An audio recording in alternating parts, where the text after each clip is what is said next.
Dalam ilmu ekonomi, bisnis merupakan suatu organisasi yang menjual barang atau jasa kepada konsumen atau bisnis yang lainnya untuk mendapatkan laba. Logikanya, semakin meningkat tren laba yang dihasilkan oleh suatu perusahaan, maka akan berdampak secara tidak langsung kepada meningkatnya gaji direksi dan karyawan perusahaan tersebut.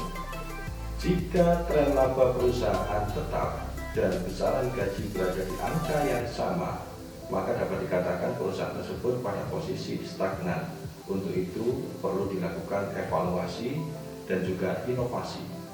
Jika tren laba perusahaan menurun, sementara besaran gaji perusahaan tetap di angka yang sama, maka dapat dikatakan perusahaan tersebut rugi. Untuk itu perlu dilakukan evaluasi dan inovasi. Terdapat suatu pendekatan yang dapat digunakan oleh perusahaan kita untuk dapat mengetahui berada di mana posisi perusahaan kita saat ini, yakni 5W1H. Yang pertama adalah where, di mana dan pada posisi mana perusahaan kita saat ini. Yang kedua adalah why, kenapa itu bisa terjadi pada perusahaan kita. Yang ketiga adalah what, apa yang bisa dilakukan oleh perusahaan kita. Yang berikutnya adalah how, bagaimana kita melakukan yang terbaik untuk perusahaan kita. Yang berikutnya adalah who, siapa yang akan melakukannya. Dan yang terakhir adalah when, kapan kita akan melakukannya. Satu kasus yang terjadi, kita tengok pada bisnis kita, bagaimana keadaan pendapatan dan pengeluaran pada bisnis kita saat ini. Apakah pendapatan pada bisnis kita itu lebih kecil atau sama dengan atau lebih besar daripada pengeluaran bisnis kita? Nah, supaya pendapatan bisnis kita lebih besar dibandingkan dengan pengeluaran, maka perlu ditingkatkan tren penjualan atau sales. Sementara sales merupakan bagian penting dari marketing atau pemasaran. Nah, jika produk yang dipasarkan oleh bisnis kita adalah produk umum, maka terdapat hal dasar yang harus dipenuhi terlebih dahulu sebelum bisnis kita menentukan strategi marketing atau strategi pemasaran, yakni marketing mix atau bauran pemasaran.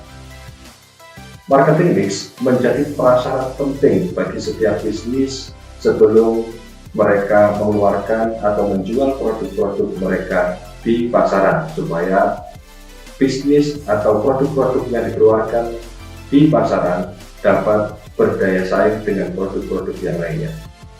Pada umumnya, marketing mix terdiri dari 4P, yakni price, product, place, dan promotion.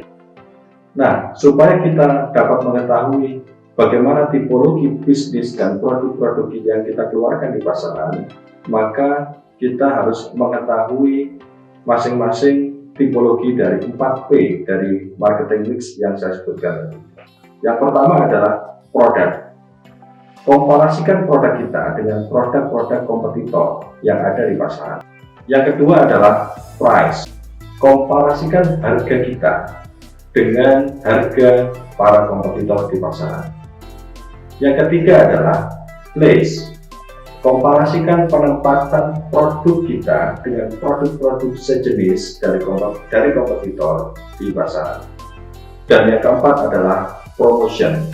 Sejauh mana kita mempromosikan produk-produk kita yang kita edarkan di pasaran dibandingkan dengan cara perusahaan kompetitor atau bisnis kompetitor yang lain mempromosikan produk-produk mereka. Nah, dari sini kita akan dapat mengetahui di mana posisi produk dan bisnis kita di pasaran. Selanjutnya, dalam menentukan strategi marketing, terdapat 4 hal yang harus kita pertimbangkan terlebih dahulu.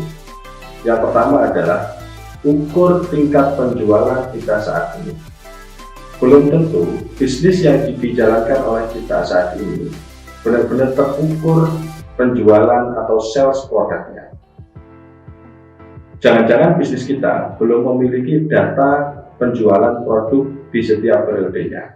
Maka dari itu kita yang pertama harus mengukur tingkat penjualan saat ini. Yang kedua, New Market Potential Mapping atau petakan market potensial yang baru. Yang ketiga, Product Distribution Effectiveness. Kita harus mengetahui seberapa jauh tingkat efektivitas distribusi produk kita. Jangan-jangan keuangan perusahaan bisa jatuh habis karena distribusi yang tidak efektif. Oleh karena itu, dalam menentukan strategi marketing, kita perlu untuk mengukur product distribution effectiveness. Yang terakhir adalah cooperative management. Bisa jadi tren penjualan kita sudah meningkat, sales produk kita sudah meningkat, dan itu secara tidak langsung akan meningkatkan tren laba dari bisnis kita, tetapi tidak didukung oleh kondisi manajemen yang sehat. Oleh karena itu, setiap bisnis kita juga perlu mempertimbangkan cooperative management atau manajemen bisnis yang sehat.